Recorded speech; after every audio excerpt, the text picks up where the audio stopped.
Hello cuties, आज हम बात करने वाले हैं my girlfriend is an alien के सीज़न 2 के एपिसोड 19 की। एपिसोड की स्टार्टिंग होती है फैंग लैंग जाओकी को सरप्राइज़ देने के बाद कहता है कि आजकल तुम बहुत ही ज़्यादा हार्ड वर्क कर रही हो, जैसे ये प्रोजेक्ट कंप्लीट होगा ना हम वर्ल्ड टूर पे चलेंगे और फिर तुम जितने मन चाहे उतने टाइप के फ्राइड चिकन्स खा लेना।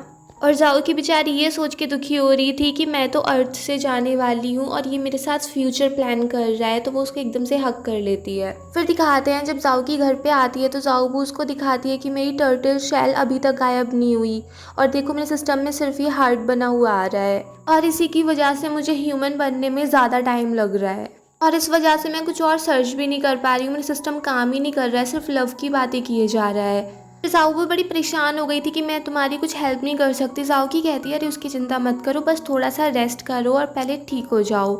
वो कहती है कि मैं तुम्हें कैंडी के पास ले चलूँगी, वो शायद कुछ ठीक कर दे। पर जाओबू को तभी मिस चाय की बात याद आती है कि वो उसको कैसे बता रही थी कि जब लव होता है तो कैसी फीलिंग्स आ जाती हैं। इसलिए जाओबू बेचारी डर जाती है और वो कहती है कि नहीं, मुझे कैंडी के पास नहीं जाना, मैं अपने आप ही ठीक हो जाऊँगी थोड़े दिनों में। फिर जाओकी कहती है कि क्यों ना हम थोड़ा सा टाइम डिले कर दें, क्योंकि जो अभी हार्मोन बन रहा है वो इतनी जल्दी में बन गया, क्या पता वो अच्छा ना हो, अगर वो टाइम लेके बने तो उसका प्रोसेस अच्छा होगा, वो अच्छी क्वालिटी का मिलेगा। जाओबू कहती है हाँ मैं तुम्हारी बात समझ रही हूँ और उसको एक प्लान बता देती है। फिर नेक्स्ट डे दिखाते हैं जब केमिस्ट फैंग लैंग को अपने प्रोजेक्ट के बारे में बता रहे थे कि हम कितना कर चुके हैं, तभी वहाँ पे जाओकी अपनी मैजिक से, अपनी पावर से सारी लाइट ऑफ कर देती है और उनके सारे सिस्टम बंद कर देती है। वो लोग कहते हैं कि अब इस सब को ठीक होने में तो कम से कम 1 हफ्ता लगेगा, जिससे जाओकी को थोड़ी सी शांति मिलती है। फैंग लैंग कहता है कि चलो इतने तुम ये लोग सिस्टम ठीक करो, हम अपने हार्मोन्स कलेक्ट कर लेते हैं। फिर दिखाते हैं फैंग लैंग अपने हार्मोन्स एक्सट्रैक्ट करने के लिए बैठ जाता है और जाओकी उसके साथ बैठी हुई थी। जाओकी सोचती है कि ये सिस्टम तो बेकार सा ही है, काफ़ी लंबा टाइम लगेगा पूरे के पूरे हार्मोन्स कलेक्ट करने में। इतने वो फैंग लैंग के साथ थोड़ी मस्ती करने लगती है और क्यूट क्यूट सी हरकतें करने लगती है, जिससे क्या होता है कि वो सब हार्मोन्स बहुत ही जल्दी कलेक्ट हो जाते हैं। फैंग लैंग बड़ी खुशी से बताता है कि ये सिस्टम पहले से अच्छा हो चुका है और अब ये बहुत तेज़ी से हार्मोन कलेक्ट कर सकता है। बेचारी जाओकी खुश तो होती है बट अंदर से तो बहुत ही ज़्यादा दुखी होती है। फिर मीटिंग में भी जाओकी कोशिश करती है कि ये प्रोजेक्ट कंप्लीट ना हो, थोड़ा सा इसमें डिले हो जाए, बट वहाँ पे भी उसका कुछ नहीं हो पाता।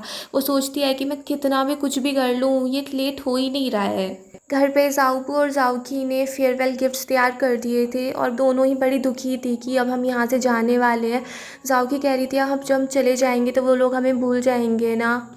ताऊबू उसको कंसोल कर रही थी कि यही तो लाइफ है, ऐसा ही होता है, फिर उन लोगों को और कोई लोग मिलेंगे जो उनकी लाइफ में बहुत ज़्यादा मैटर करते होंगे। जिसे सुन के जाओकी और दुखी हो जाती है। फिर उसको याद आता है कि हमारे प्लेनेट पे ऐसा फ़ोन होता है ना जिससे हम दूसरे प्लेनेट के इंसान को कांटेक्ट कर सके। जाओबू कहती है वो तो बहुत ही ज़्यादा महंगा मिलता है, 9999 क्राइनाइट का होता है और जब वो लोग चेक करते हैं तो उनके पास सिर्फ 9 क्राइनाइट्स थे। जाओकी कहती है कि कल मुझे सैलरी मिलने वाली है, फिर मैं देखती हूँ कि हम उस सैलरी से कितने ज़्यादा काइनाइट्स एक्सचेंज कर सकते हैं। जब नेक्स्ट डे वो कैलकुलेट करती है तो उस सैलरी से सिर्फ वो 6 काइनाइट खरीद सकती थी, जिसको देखकर जाओकी के सारे सपने चूर चूर हो जाते हैं, क्योंकि बहुत ही ज़्यादा एक्सपेंसिव था किसी से दूसरे प्लेनेट से कांटेक्ट करना। वो बेचारी बड़ी दुखी हो रही थी। इतने यहाँ पे फैंग लैंग आ जाता है तो वो फैंग लैंग से पूछती है कि अगर हम फ्यूचर में कभी अलग हो गए तो तुम मुझे भूल जाओगे। फैंग लैंग कहता है ये बात कहाँ से आ रही है आज। जाओकी कहती है अरे कुछ नहीं, मुझे बस प्यास लग रही है, और फिर वहाँ से चली जाती है। फैंग लैंग भी उसको देखता रह जाता है। फिर दिखाते हैं जाओकी और जाओबू सबको गिफ्ट्स बांट देते हैं जो उन लोगों ने सबके लिए डिसाइड किए थे। फिर वो बेचारे यही सोचने में लगे थे कि हम ज़्यादा से ज़्यादा रुपए कैसे कमा सकते हैं, बट उनको कोई ढंग का प्रोफेशन नहीं मिल रहा था जिससे वो रुपए कमा सके। तभी मिस चाय आके उनको कुछ फेस मास्क दे जाती है कि ये बहुत सस्ते मिल रहे थे और ये तुम्हारी स्किन के लिए बहुत अच्छे होंगे, जिसको देख के जाओकी को एक आइडिया आता है कि जब हम अपने प्लेनेट पे जाएंगे तो हम अर्थ वाली चीज़ें वहाँ पे बेच सकते हैं और उन लोगों को ये सारी चीज़ें बहुत ही ज़्यादा पसंद आएंगी। और इसे सोचकर जाओकी बहुत ही ज़्यादा खुश हो जाती है कि हम उन्हें बहुत महंगी महंगी बेचेंगे और फिर हमारे पास बहुत सारे रुपए हो जाएंगे। फिर दिखाते हैं नेक्स्ट वो बहुत सारा सामान खरीद लेते हैं। उनको तब भी लगता है कि अभी ये इतना ज़्यादा नहीं है, तभी वहाँ पे मिस्टर हैन आ गया था जिसको जाओ की एक सस्ती सी बुक काफ़ी महंगी बेच देती है। और असिस्टेंट हैन ये बात जाके अपने बॉस को बता देते हैं कि ये इतनी सस्ती बुक थी, उन्होंने इतनी महंगी करके मुझे बेची है, इसका मतलब ज़रूर उनके पास पैसों की कमी है। फिर दिखाते हैं जाओ की फेंग लैंग से कहती है कि मेरा बैग ऑफिस में ही रह गया, उसको घर पे ले आना। जब फेंग लैंग वहाँ से बैग उठा रहा था तभी उसको एक डायरी दिख जाती है जिसमें जाओ की ने फेयरवेल गिफ्ट की लिस्ट लिखी हुई थी, जिसे देख के वो सोचने लगता है कि कहीं वो मुझे छोड़ के तो नहीं जा रही है। वो मैसेज भी टाइप करता है बट सेंड नहीं करता।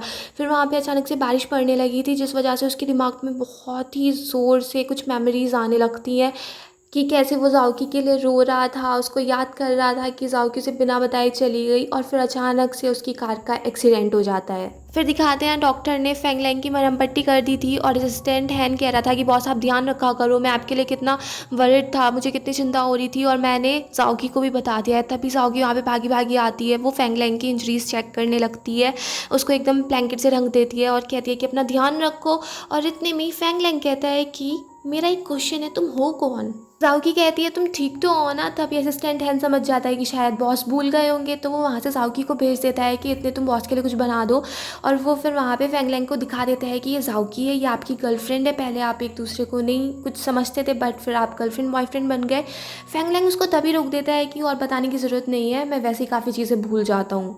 बट असिस्टेंट हैन कहता है मगर आपको जाओकी के बारे में जानना पड़ेगा क्योंकि वही आपकी हेल्प कर रही है हार्मोन्स को कलेक्ट करने में, और साथ में अब आपकी चोट वोट लग गई है तो कोई देखभाल के लिए भी तो चाहिए। असिस्टेंट हैन जाओकी से कह देता है कि फेंग लैंग को एमनीशिया हो गया है, डॉक्टर ने कहा है कि शायद 2 हफ्तों में उसकी याददाश्त वापस आ जाए या 1 साल में, कितना भी टाइम लग सकता है, बस आपको उसका ख्याल रखना है। फिर दिखाते हैं जियांगशी जाओकी से पूछता है कि प्रोजेक्ट कैसा चल रहा है। जाओकी बताती है प्रोजेक्ट तो ठीक हो गया था, सब बातें भी पता चल गई थी कि किसने चोरी की थी, बट फेंग लैंग का एक्सीडेंट हो गया और उसको अब एमनीशिया हो गया, वो मुझे भी भूल गया। इसे सुन के जियांगशी खुश हो जाता है और फिर वो कहता है कि चलो अगर अब ऐसा हो गया है तो हमें थोड़े टाइम अर्थ पे और रुकना पड़ेगा ये प्रोजेक्ट कंप्लीट होने तक, जिसे सुन के जाओकी खुश हो जाती है कि हमें यहीं रुकना होगा थोड़े टाइम। फिर दिखाते हैं जाओकी फेंग लैंग की याददाश्त वापस लाने के लिए उसको एक किस्से देती है जिसके चक्कर में फेंग लैंग उसको रूम से निकाल देता है। कहता है कि मेरी मेमोरी चली गई है, हम अब भी स्ट्रेंजर्स हैं, तुम मेरे इतने क्लोज नहीं आ सकती और मुझसे दूर रहो। और अपना रूम बंद कर लेता है। तभी उसके पास मैसेज आता है कि सारे इक्विपमेंट्स ठीक हो गए हैं, बस आपकी मेमोरी वापस आ जाए और आप हार्मोन कलेक्ट कर लो तो फिर से हम अपना प्रोजेक्ट स्टार्ट कर सकते हैं। जिसके लिए फेंग लैंग फिर से जाओकी को अंदर बुला लेता है कि सिर्फ काम के लिए बुला रहा हूँ मैं तुम्हें अंदर।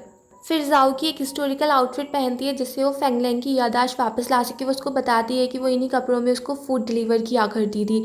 फेंग लैंग कहता है कि तुम्हें इन कपड़ों में मेरे ऑफिस में भी आने दिया, मुझे लगता है मुझे अपनी सिक्योरिटी सिस्टम को अपग्रेड करना पड़ेगा। फिर दिखाते हैं जाओकी उसको उसका ही डायलॉग बोल के सुना रही थी कि शायद से कुछ याद आ जाए, बट फेंग लैंग को कुछ याद नहीं आता। फिर वो उसको उठाने की कोशिश करने लगती है कि तुम्हें याद है तुमने मुझे ऐसे ही उठाया था और तुमने कहा था कि मैं और किसी और का चिकन नहीं खा सकती हूँ, सिर्फ तुम ही मेरे लिए खरीदोगे। फेंग लैंग कहता है कि ना तो मैं कभी ऐसी हरकत करता और ना मैंने ऐसे कभी कुछ कहा होगा और मैं जंक फूड कभी नहीं खाता। फिर जाओकी उसे जिम वाला इंसिडेंट याद कराने की कोशिश करती है बट फेंग लैंग गुस्सा हो जाता है। वो कहता है कि अगर मुझे याद नहीं आ रहा है इसका मतलब ये है कि कुछ ज़्यादा इंपॉर्टेंट नहीं होगा और वहाँ से चला जाता है। फिर दिखाते हैं जाओ वो अपने सिस्टम में एक वायरस इम्प्लांट कर रही थी जिससे वो अपने हार्ट शेप को ख़त्म कर सके, बट वो काम हो नहीं पाता और वहाँ पे जाओकी बड़ी दुखी होके आती है। जाओ वो कहती है तुम्हें दुखी होने की ज़रूरत क्या है, तुमने उसे मिशन के लिए ही तो अपना बॉयफ्रेंड बनाया था, तो फिर अपसेट होने की ज़रूरत नहीं है। जाओकी भी यही सोच रही थी कि हाँ मैं अपसेट क्यों हूँ। जाओबू कहती है कि तुम उसके लिए शायद कुछ खाना बनाओ, शायद टेस्ट से उसकी मेमोरी में कुछ स्ट्राइक हो, उसके कुछ याद आ जाए। तो जाओकी बहुत सारी डिशेस तैयार करती है फेंग लैंग के लिए और वो इतना खाना बना ही रही थी कि उसमें थोड़ा सा खाना जल जाता है जिससे धुआं उठने लगता है और फेंग लैंग आके वो सारी आग बुझाता है वहाँ से। और वो उससे कहता है कि एक बार किचन जलाना काफ़ी नहीं था जो तुम फिर से जलाने लगी हो, जब खाना बनाना नहीं आता है तो कोशिश मत करो। जाओकी थोड़ी देर सोचने के बाद बोलती है कि तुम्हें कैसे पता कि मैं खाना बनाना नहीं जानती। फेंग लैंग कहता है यहाँ की हालत देख के कोई भी बता सकता है, सारा खाना जला हुआ है। फिर जाओकी कहती है मगर तुम्हें कैसे पता चला कि मैंने पहले किचन जला दी थी।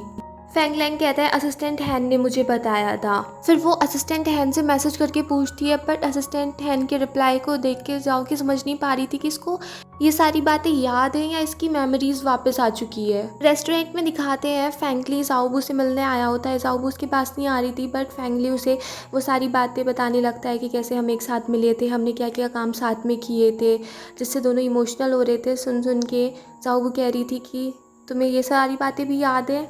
फैंगली कहता है कि कपल्स के बीच में ऐसी गलतियाँ होती रहती हैं, एक दूसरे से नाराज़ भी हो जाते हैं, लड़ाइयाँ भी हो जाती हैं, बट अंडरस्टैंडिंग भी तो होनी चाहिए, फिर एक दूसरे को मना लेना चाहिए।